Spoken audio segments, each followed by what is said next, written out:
अस्सलाम वालेकुम। Investigation of reaction mechanism का ये हमारा आई थिंक फोर्थ लेक्चर है और आज का हमारा टॉपिक है आइसोटोपिक लेबलिंग। सबसे पहले हम आइसोटोपिक को डिस्कस करते हैं। आइसोटोप्स ऐसे कंपाउंड जिनकी केमिकल प्रॉपर्टीज़ सेम होती हैं, फिज़िकल प्रॉपर्टीज़ डिफरेंट होती हैं। कंपाउंड नहीं, सॉरी, एलिमेंट।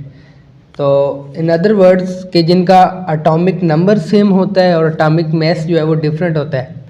तो हम आइसोटोपिक लेबलिंग से कैसे हम किसी रिएक्शन मैकेनिज़्म को इन्वेस्टिगेट कर सकते हैं, आज हम इस लेक्चर में वो पढ़ेंगे। सबसे पहले हम आइसोटोपिक लेबलिंग को डिस्कस करते हैं।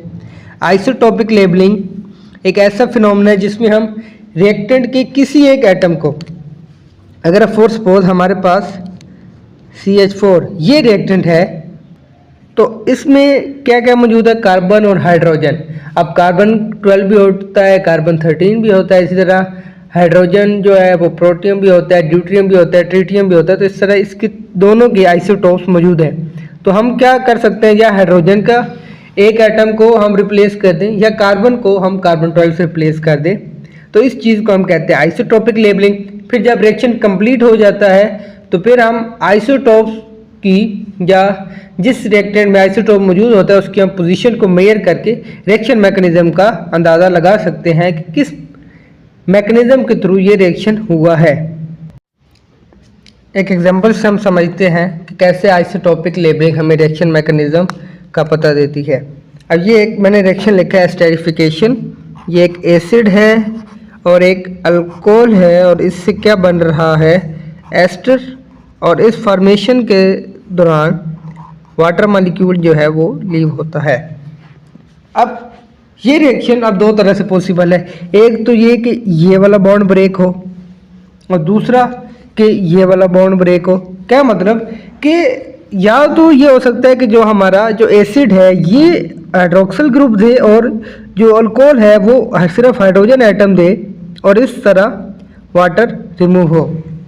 दूसरी पॉसिबिलिटी क्या है कि जो हाइड्रोक्सिल ग्रुप है ये हमारे पास अल्कोहल से आए और जो हाइड्रोजन है ये सिर्फ और सिर्फ एसिड से आए और इस तरह से हमें जो वाटर रिलीज हो और जो हमारा एस्टर है वो बने।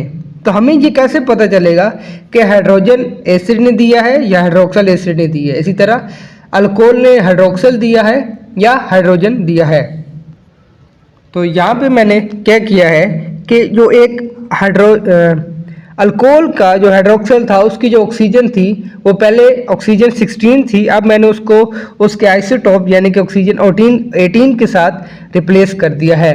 तो अब हमें पता चल जाएगा कि जो हमारा प्रोडक्ट मिला है वो हमें किस तरह मिला है, कि हाइड्रोक्सिल कहाँ से आया है और हाइड्रोजन कहाँ से आया है। तो इस प्रोडक्ट की दो पॉसिबिलिटीज हो सकती हैं। एक पॉसिबिलिटी कुछ इस तरह से होगी,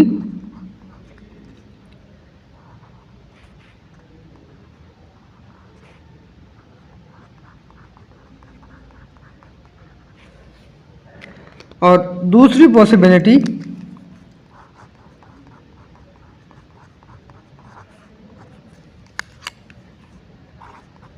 ये वाला प्रोडक्ट हो सकता है। अब अगर हम पहले प्रोडक्ट में देखें तो उसमें क्या हुआ है कि जो वाटर रिलीज हुआ है उसमें जो हमारा आइसोटोप था वो मौजूद था। तो इससे हमें क्या पता चलता है कि जो हाइड्रोक्सिल ग्रुप आया है वो अल्कोहल से आया है, क्योंकि अल्कोहल से हाइड्रोक्सिल और एसिड से हाइड्रोजन ये दोनों मिलके इन्होंने ये वाटर के तौर पे लीव हो गए। जबकि अगर हम दूसरा प्रोडक्ट देखें तो उसमें जो हमें वाटर मॉलिक्यूल मिला है उसमें कोई ऑक्सीजन का आइसोटोप मौजूद नहीं है, जबकि वो आइसोटोप कहाँ मौजूद है? प्रोडक्ट के अंदर ही मौजूद है। तो इससे हमें ये पता चलता है कि जो हमारा हाइड्रोक्सिल ग्रुप है वो अल्कोहल से आया है और हाइड्रोजन कहाँ से आया है? वो एसिड से आया है। एक और एग्जांपल हम डिस्कस करते हैं। ये ऊपर वाले ही जो हमने रिएक्शन किया है उसका ही एक प्रोडक्ट है, ये भी एक एस्टर है। तो हम जब एस्टर की हाइड्रोलिसिस करते हैं यानी इसमें एडिशन ऑफ वाटर करते हैं तो हमें प्रोडक्ट कौन कौन सा मिलता है? एक एसिड और एक अल्कोहल। अब ये रिएक्शन जो है ये दो तरह से पॉसिबल है। एक ये है कि यहाँ से बॉन्ड की ब्रेकेज हो, ठीक है, कि आर अलहदा हो, और एक दूसरा क्या है कि यहाँ से ब्रेकेज पॉसिबल हो। तो हमें कैसे पता चलेगा कि बॉन्ड कहाँ से ब्रेक हुआ है? तो इसके लिए अब हम क्या करेंगे, अब हम ऑक्सीजन जो है यहाँ पे चेंज नहीं करेंगे, हम अब वाटर में चेंजिंग लाएंगे। हम वाटर में जो है हम ऑक्सीजन जो है उसको हम 18 कर लेते हैं, यानी कि ये मैं 18 कर लेता हूँ। तो अब अगर इसको मैं थोड़ा ओपन करके लिखूँ तो ये होगा H और OH और इसके ऊपर 18, तो यानी कि जो हमारा हाइड्रोक्सिल ग्रुप है उसमें हमने ऑक्सीजन को लेबल कर दिया है। अब अगर बॉन्ड यहाँ से ब्रेक होगा तो R के ऊपर क्या आ जाएगा, पॉजिटिव चार्ज, और इसको कौन अप्रोच करेगा, ये पार्शियल पॉजिटिव और ये पार्शियल नेगेटिव, ये हो जाएगा। तो इसको अब किसने अप्रोच करना है, नेगेटिव ने अप्रोच करना है। इसी तरह जब यहाँ से बॉन्ड ब्रेक होगा तो ऑक्सीजन के ऊपर नेगेटिव चार्ज आएगा, तो इसको अप्रोच कौन करेगा, हाइड्रोजन करेगा। तो एक रिएक्शन जो हमें मिल सकता है, एक जो प्रोडक्ट हमें मिलता है वो कुछ इस तरह से मिल सकता है।